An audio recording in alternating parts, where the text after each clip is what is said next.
ఓం నమః శివాయ. ఓం నమో నారాయణాయ. కర్మ నివారణ నరదృష్టి నివారణ కాల భైరవాయ నమో నమః.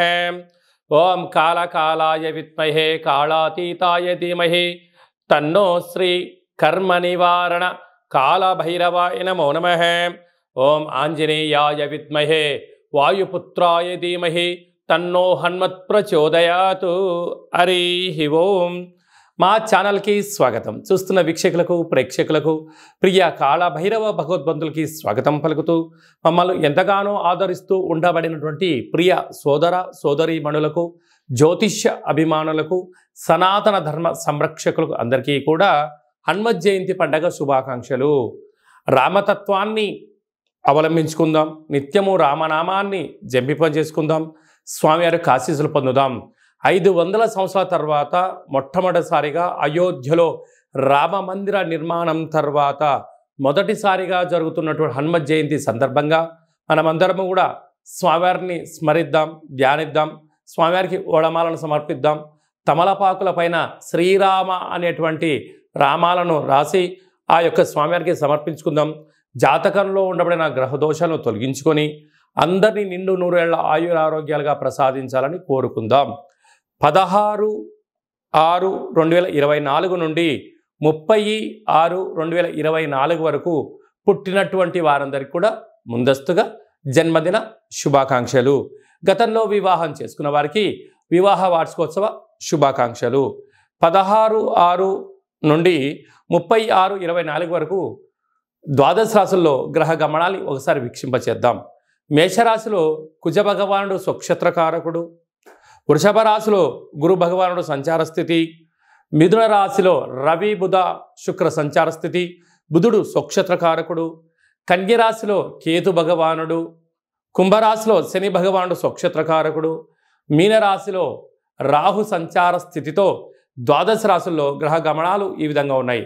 అందరికీ ముఖ్యంగా తెలుసుకోవాల్సిన విషయం ఏమిటంటే కుజ భగవానుడు స్వక్షేత్రంలో, బుధ భగవానుడు స్వక్షేత్రంలో, శని భగవానుడు స్వక్షేత్రంలో ఉండడము, 3 గ్రహాలు స్వక్షేత్రంలో ఉన్నప్పుడు గ్రహయోగం అందరికీ యోగదాయకం అని చెప్పి గమనించాలి.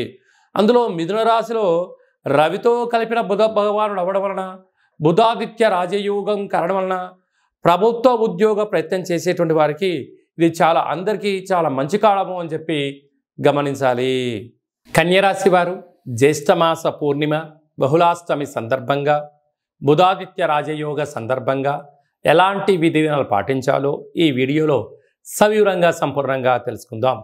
కన్యరాశిలో ఏ నక్షత్రాలు వస్తాయిగా ఉత్తరా నక్షత్రంలోని 2, 3, 4 పాదాలు, హస్తా నక్షత్రంలోని 4 పాదాలు, చిత్తా నక్షత్రంలోని 1, 2 పాదాలను కలిపితే కన్యరాశి అవ్వడం జరుగుతుంది.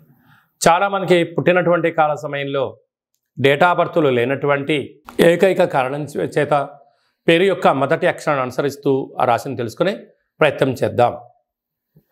టో, పా, పి, పు, ష, అణ, ఠ, పే, పో అక్షరాల వారందరూ కూడా కన్యరాశి జాతకులే. కన్యరాశి యొక్క అధిపతి బుధ భగవానుడు.